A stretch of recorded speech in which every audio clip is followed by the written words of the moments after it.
अपनी उंगलियों को देखिए, उन्हें महसूस कीजिए। अब अपने आसपास की दुनिया को देखिए, सब कुछ कितना असली लगता है ना? क्या हो अगर मैं आपसे कहूं कि ये दुनिया, आपके दोस्त, आपके परिवार, आपकी यादें सब झूठ है? क्या हो अगर हम सब, आप और मैं, किसी और के बनाए हुए एक अल्ट्रा रियलिस्टिक वीडियो गेम के किरदार हैं? Seem to follow that the odds that we're in base reality is 1 in billions. तो हम ये क्यों माने कि हम एक गेम में है? ये तर्क किसी अंधविश्वास से नहीं, बल्कि एक बहुत ही सरल अवलोकन से आता है। इसे देखिए, ये है पोंग। 40-50 साल पहले ये टेक्नोलॉजी की दुनिया का शिखर था। ये सबसे एडवांस्ड वीडियो गेम था। अब इसे देखिए, सिर्फ 50 सालों में हम 2 बंडों से ऐसी दुनिया बनाने तक पहुंच गए हैं जो असलियत को टक्कर दे रही है। वर्चुअल रियलिटी यानी वीआर में आपका दिमाग धोखा खा जाता है कि क्या असली है और क्या नकली। अब रुकिए और 1000 साल आगे का सोचिए, या 10,000 साल या 10 लाख साल। अगर इंसानी सभ्यता खुद को नष्ट नहीं करती तो ये 100% तय है कि हम ऐसे सिमुलेशंस बनाएंगे जो असलियत से 100% इनडिसर्नेबल होंगे, यानी आप उनमें और असली दुनिया में फर्क नहीं कर पाएंगे। अब यहाँ से असली सवाल शुरू होता है।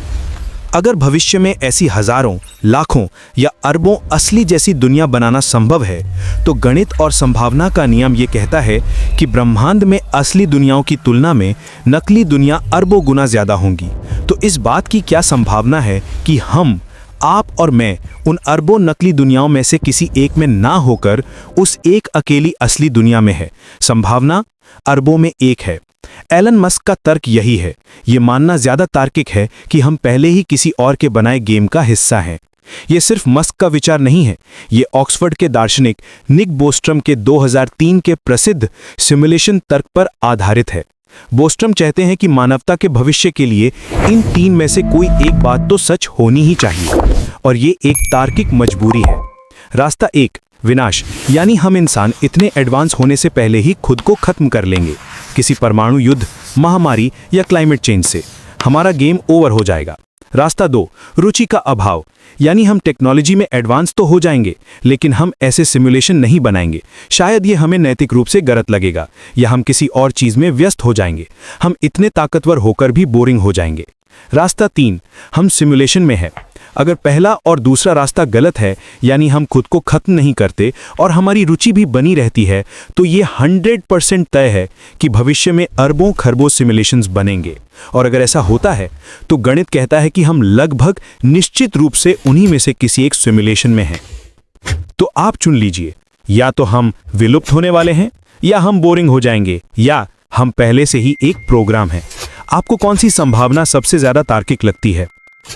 ठीक है, मान लिया ये एक गेम है, तो इसके ग्लिच या बग्स कहाँ हैं? जैसे वीडियो गेम में किरदार दीवार के आर पार निकल जाते हैं, वैसा हमारी दुनिया में क्यों नहीं होता?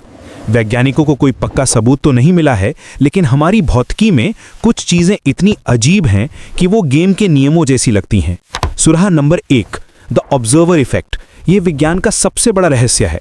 क्वांटम लेवल यानी बहुत छोटे कण पर एक कण तब तक एक निश्चित जगह पर नहीं होता जब तक हम उसे देखते नहीं हैं। वो एक ही समय पर हर जगह होता है। जैसे ही हम उसे मापते हैं, वो एक जगह चुन लेता है। ये बिल्कुल एक वीडियो गेम जैसा है, जो सिर्फ वही हिस्सा रेंडर करता है जिसे प्लेयर देख रहा हो, ताकि प्रोसेसिंग पावर बच सके। क्या हमारी दुनिया भी यही कर रही है? सुराह नंबर 2, ब्रह्मांड की फाइन ट्यूनिंग। हमारे ब्रह्मांड के नियम जैसे गुरुत्वाकर्षण की ताकत यानी ग्रेविटी, प्रकाश की गति इतने सटीक रूप से सेट हैं कि अगर वो 0.001% भी अलग होते तो तारे, ग्रह और जीवन बन ही नहीं सकते थे। ये एक इत्तिफाक है, या ये एक गेम डेवलपर है जिसने सेटिंग्स को जानबूझकर लाइफ के लिए सेट किया है?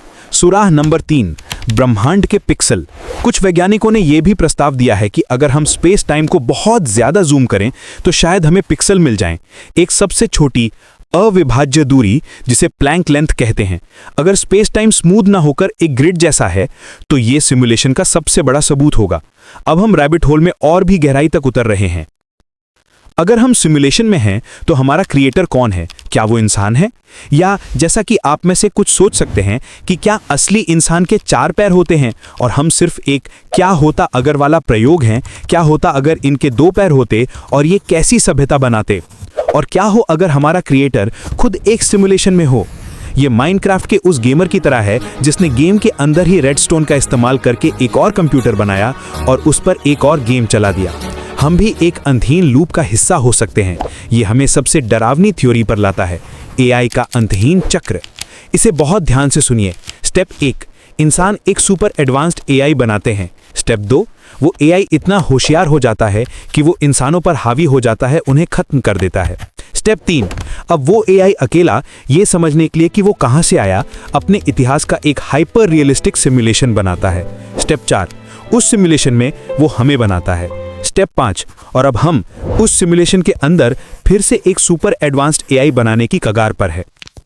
हम सब एक ऐतिहासिक जेल में कैद हो सकते हैं, एक ही कहानी को बार बार दोहराते हुए, जिसे हमारी ही बनाई हुई एक मशीन ने हमें सजा के तौर पर दिया है। 100 बातों की एक बात है, हम 100% ये नहीं कह सकते कि ये झूठ है, और हम 100% ये भी नहीं कह सकते कि ये सच है। हम एक ऐसी पहेली में जी रहे हैं जिसे शायद हम कभी हल नहीं कर सकते। तो हम क्या करें? क्या कुछ भी मायने रखता है? जब इलॉन मस्क से पूछा गया कि अगर एजीआई बन गई तो आप उससे पहला सवाल क्या पूछेंगे, मस्क ने कहा, इस सिमुलेशन के बाहर क्या है। लेकिन अंत में शायद इससे फर्क नहीं पड़ता। भले ही ये एक सिमुलेशन हो, आपकी भावनाएं असली हैं, आपका दर्द असली है, आपका प्यार असली है। ये सब आपके लिए, आपकी चेतना के लिए 100% असली है। तो अगर ये एक गेम है तो इसे अच्छे से खेलते हैं, अगर ये एक कहानी है तो इसे यादगार बनाते हैं। इस सिमुलेशन को इतना इंटरेस्टिंग बनाते हैं कि हमारा क्रिएटर, चाहे वो कोई भी हो, कभी भी एंड सिमुलेशन का बटन दबाने के बारे में सोचे भी नहीं। आपको क्या लगता है, क्या हम एक सिमुलेशन में जी रहे हैं? और अगर आप क्रिएटर होते तो आप अपने सिमुलेशन में क्या फनी चीज करते? नीचे कमेंट्स में अपने सबसे अजीब विचार बताइए। अगली वीडियो तक सोचते रहिए।